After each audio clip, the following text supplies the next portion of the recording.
She's been on Fox News longer than Super Beats. Fox News anchor Julie Banderas. This libertarian reads The Three Little Pigs to her son. She replaces the wolf with the IRS. New York Times bestselling author and Fox News contributor. Catch him.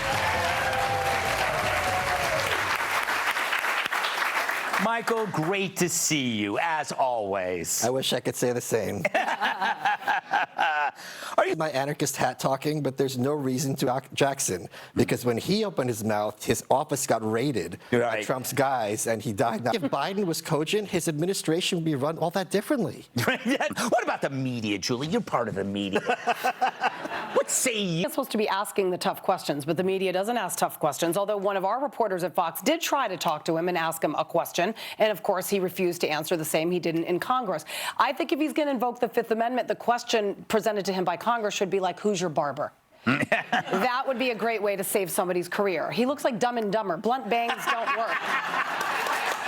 He asked questions. God, yes. What? No. I feel like I'm pretty open. Yeah. I don't know. I feel like the most upset person in all of this should be Kamala, if she was aware enough. Yeah. Because think about the huge lengths that the government, the media, went so far to do everything they could to cover this up, that he was severely cognitively impaired because as bad as it was, they thought that he would still do better than she would. Yes. Yeah. Right? They go like, well, we'd rather take Kamala. It's actually worse. The whole time, she could have just taken over if they thought she could have just taken over. Yeah, that says a lot. That says women are invisible. Which women are she talking about? Serious issues. She needs to go to therapy. Yes. And maybe stop doing radio just altogether, because we don't want to hear her speak. But she talks about, how young men were confident, which makes sense because she seems like a pretty confident person growing up. Yeah. I don't know. I mean, you tell me. But I will say this, and I do believe she's actually biological female. She just plays the role of a man really well.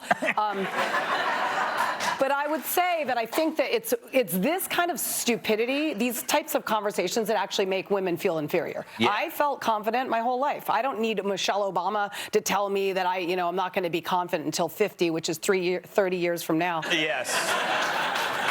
It's just stupid. Like, I don't like when women feel sorry for themselves. Like, you know what? Then you know what? It's your parents' fault. I gotta say, you look. You walked in.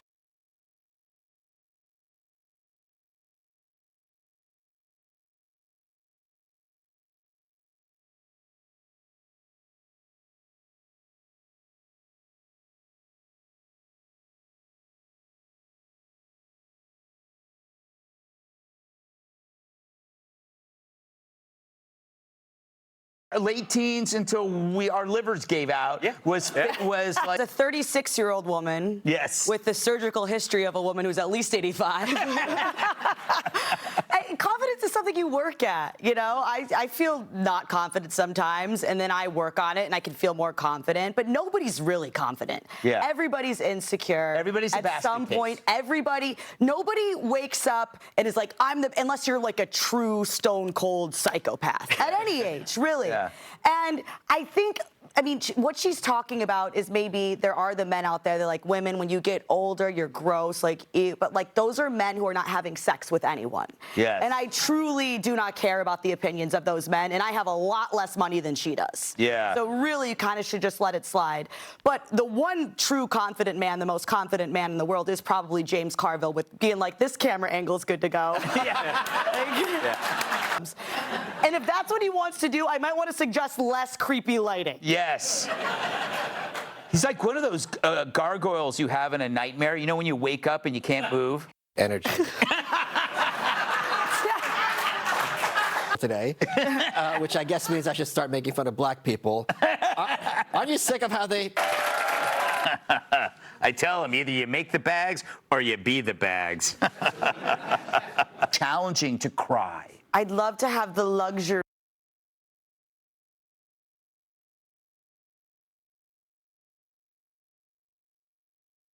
of crying at work. as I have too much work to do. I gotta tell you, sweetheart, if you couldn't cry and get work done at the same time, I would be nowhere in life.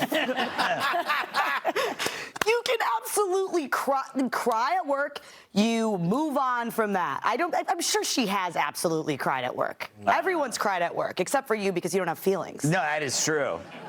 Because Dante's lowest pit of hell was for traitors, and her entire job and does not represent America. She's their little. Actually, honestly, I do have feelings, but like I don't cry. Yeah. My tear ducts, they dried up. Like I don't even, just like my milk ducts. I don't have those either. Honestly, I mean, I don't know. Maybe I'm just not that sensitive, or the world is just packed full of.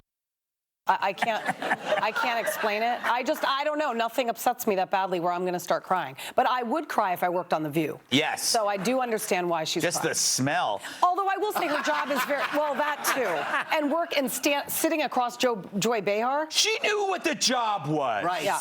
She knew what the job was. Save your crocodile tears for the alligators on The View. And in Alcatraz. Oh, yes. Thank you.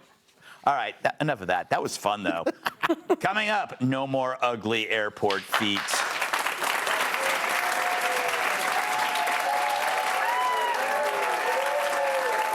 Thank you. That's exactly what I was thinking. We're all excited about this, but nobody's asking the question as to number one. The nail. Yeah, they call them nailers. Nailers, yes. Leaving Palm Springs, speaking of Freedom Fest, I saw Kat there. The calls over his boss. They have a conference. Like, sir, would you like privacy? I go. Hey, I'm very happy about this because I never wear socks, so I'm always walking through there barefoot, which is absolutely nasty. Ooh, what do you do when you go to the bathroom on the plane? Oh, well, I wear my shoes when I go in the bathroom. Yes, This does not prevent you from wearing your shoes back on. He's been leaving your lifts anymore. That is so true. That was unnecessary. I'm sorry. No, don't be sorry. I got excited. We should have never been doing it. It's been security theater the whole time. And hear me out. I think next we should be allowed to bring shampoo. Yes, I know. I think Yes. we can bring lotion. The amount of I'm on some kind of list, I think, because they're always messing with me every time when I go through. Even when I was a million months pregnant, Yeah. they're like rubbing my belly, touching my crotch and my butt. Yeah. Yeah. And it's like, dude, what crimes do you think I can't even walk? Like, what crimes do you think that I'm gonna go do on this plane? You know, I'm on a list too, but thank. God bless America. Yeah. As long as it's under 3 ounces. Thank you. Just FYI. Julie.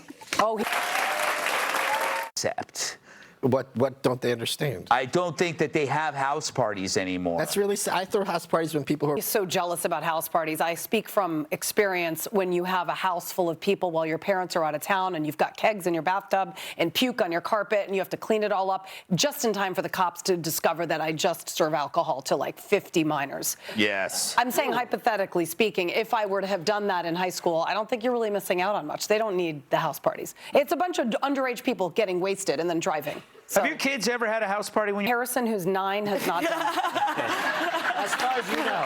Did you throw parties when your parents were away? I just told the story. I know. How when my parents We would go to a local school and we would shuttle people and charge them $5, right? My dad's like, so how was the party? I'm like, there's no way he knows. How old were you Yeah, at the like time? 4th and 5th grade. Yeah, so... Yeah. I don't know what that has to... Party in the 4th grade. So. No. I did go to a lot. I mean, so when I was in college was when Facebook was just for college kids. So we'd have house parties and everyone would bring their digital camera and you'd upload every single photo that you took at that party to Facebook with like some title that was like Saturday bitches, and it would be like a bunch of kids rolling around on the ground like blackout, like eating McDonald's, and you'd like Facebook friends with everyone you met at the party. And sometimes I still go on Facebook because it's just like, I'm still friends with these people who are like my roommate's cousin that was my beer pong partner. I mean, I've seen these people get married. I've seen these people get divorced. I've seen them get married again. I've seen custody battles. I've seen people get sober. And it's like, oh, I just played beer pong with you once in 2008. I shouldn't have all this information. Can we go back and... Scrubbed. Yeah. I hope it's all scrubbed. But like, if it's not, then like, whatever. Sorry for being fun. And the thing with those things. Julie Banderas, Andrew Gross. Cat Timpf, our studio audience.